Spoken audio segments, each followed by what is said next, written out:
మనకి ఈ విదేశాలకు సంబంధించినటువంటి ఫండింగ్ అంతా కూడా అంటే విదేశాల్లో అమెరికాలో జీతాలు తీసుకుంటే డాలర్లలో వస్తుంది, అదే సందర్భంలో యూరోపియన్ యూనియన్లో అయితే యూరోల్లో వస్తుంది, ఇట్లాగా డబ్బులు వస్తుంటాయి. ఇప్పుడు మనకి ఈ దుబాయ్లో తీసుకుంటే దిర్హాముల్లో వస్తుంది, అదే కువైట్లో అయితే దీరామ్స్లో వస్తుంది, ఈ దీనార్లలో. ఈ దీనార్కి సంబంధించి ఒక దీనార్ వచ్చేటప్పటికి 297 రూపాయలు ఇండియన్ కరెన్సీలో. అంటే మన దేశంలో అంటే ప్రపంచంలోనే అత్యధిక వాల్యూబుల్ వాళ్ళకి సంబంధించినటువంటి ఈ దీనార్ అనేటటువంటి 297 రూపాయలు. ఒక అమ్మాయి ఇప్పుడు తాజాగా కువైట్ వెళ్ళింది. అమ్మాయి అక్కడ పని మనిషిగా పనిచేయడానికి ఎక్కడి నుంచి మనకి సహజ సిద్ధంగా ఈ గోదావరి జిల్లాల నుంచిను లేకపోతే ఆంధ్రప్రదేశ్లోని మారుమూల ప్రాంతాల నుంచి వెళ్తుంటారు. అయితే వైఎస్ఆర్ జిల్లాకు చెందినటువంటి ఒక ఏజెంటు ఈ అమ్మాయిని కువైట్కి పంపించాడు.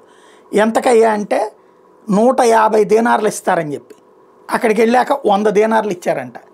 అంటే ఇక్కడ మనకి 100 దీనార్లు ఇంటూ 279 రూపాయలు, వాస్తవంగా 150 ఇంటూ 279 రూపాయలు అని చెప్పేసి వెళ్ళింది.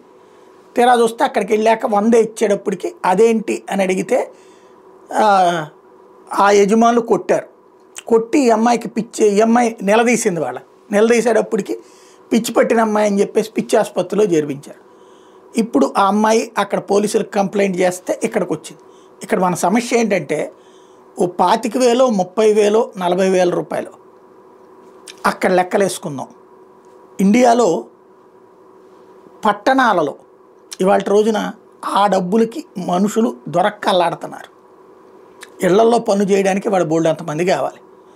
లేదా 4 ఇళ్లలో వండి పెట్టిన హైదరాబాద్ లాంటి చోట్ల ఒక్కొక్క ఇంటోళ్ళు 5,000 రూపాయలు చొప్పునిస్తారు. 4 ఐదులు తీసుకుంటే 20,000 అవుతుంది.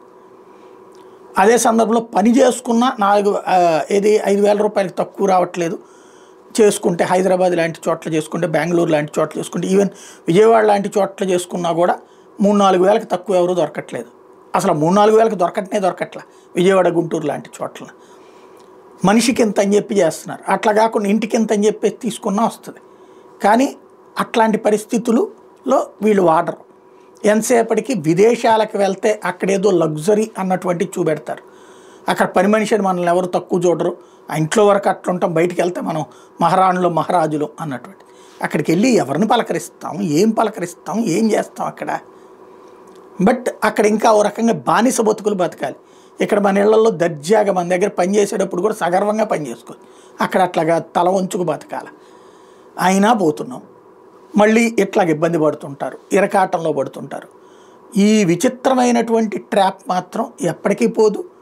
ఆ తర్వాతన మళ్ళీ బాధలు పట్టడం, మళ్ళీ వాళ్ళని పికప్ చేసుకురావడం ఇది తప్పట్లా.